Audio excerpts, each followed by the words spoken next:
আল্লাহ বলে, বন্ধু আপনি এবার বলে দেন, জান্নাতের কথা শুননা যদি আমার কোনো বান্দা মনে মনে ভাবে যে আল্লাহ কথা তো ভালো, জান্নাতে তো যাওয়া দরকার, যাইতে তো মন চায়, তা আমি যে পরিমাণ গুনাহ করছি হুজুর, যে পরিমাণ নাফরমানি করছি, আমি কেমনে যাবো? আমার তো গুনাহ অনেক বেশি। তা আল্লাহ বলেন, নাব্বি ইবাদি আন্নী আনাল গফুরুর রহিম।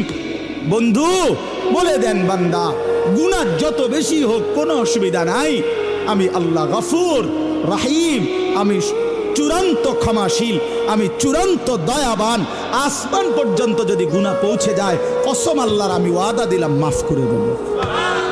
শুধু গুনাহ ছেড়ে দাও, আমার কাছে ফিরে আসো, চোখের পানি ফেলে মাফ চাও, আর করবা না, ওয়াদা দাও আমি 90 বছরের গুনাহ একসাথে মাফ করে দেব। মাফ করে দেব, তোমার জন্যই তো বানাইছিলাম জান্নাত বান্দা, আমি রাখতে দিয়ে লাভ কি? আমি তো দিতেই চাই।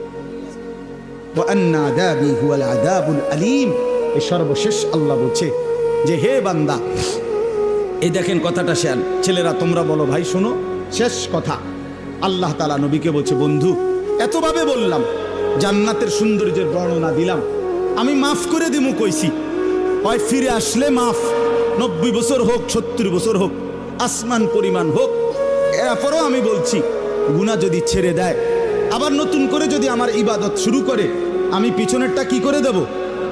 এরপরেও যদি কেউ গাদ্দারি করে, গাদ্দারামি করে, আল্লাহ বলে আমার কথা পাত্তা না দেয়, তো আপনি তারে বলে দিয়েন আন্না আযাবি হুয়াল আযাবুল আলীম।